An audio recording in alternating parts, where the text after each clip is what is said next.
ঢাকা চট্টগ্রাম সহ সরকারি হাসপাতালে আসনের অভাবে রোগীদের থাকতে হয় বারান্দার মেঝেতে, অথচ সারা দেশে রেলের 10 হাসপাতালে আসন অনেকটাই ফাঁকা থাকে। এক্ষেত্রে সমন্বয় করতে চুক্তি করেছে, সমঝোতা স্মারক স্বাক্ষর করেছে রেল ও স্বাস্থ্য মন্ত্রণালয়।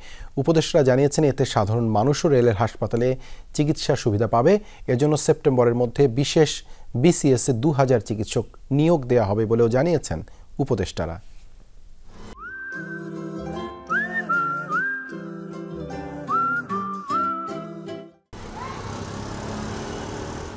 চট্টগ্রামের সিআরবিতে রেলওয়ের বিশাল হাসপাতাল, চিকিৎসা সুবিধা সহ রোগীরা ভর্তি হতে চাইলে আসন সংখ্যার কমতি নেই।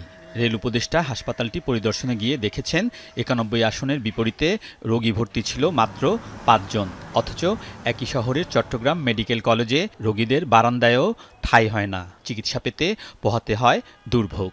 চট্টগ্রাম মেডিকেল কলেজে রোগীর স্থান সংকুলান হয় না, মানে ফ্লোরে থাকতে হয়, তারপরে আবার রোগীকে ফ্লোরে থাকার জন্য লোক জায়গা দিতে পারে। অন্যদিকে রেলওয়ে যে হাসপাতাল আছে সেটা একটা 92 বেডের হাসপাতাল, কিন্তু ওখানে 5 জন রোগী আছে, তারপরে হচ্ছে 3 জন আর 4 জন ডাক্তার আছে। তো এইটা তো একটা মানে সম্পদের অপচয় হচ্ছে।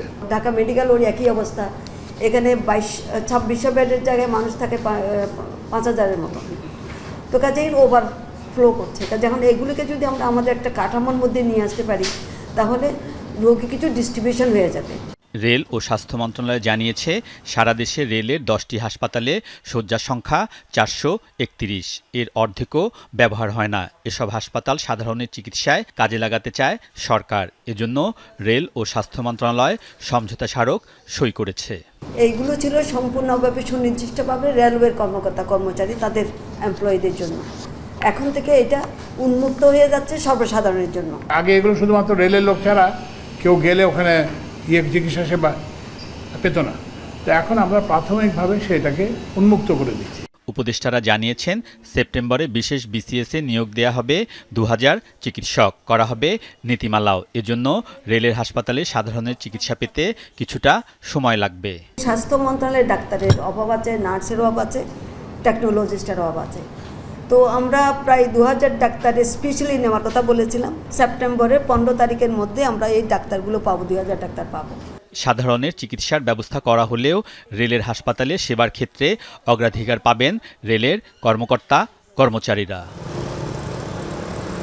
আলমগীর স্বপন, যমুনা নিউজ, ঢাকা।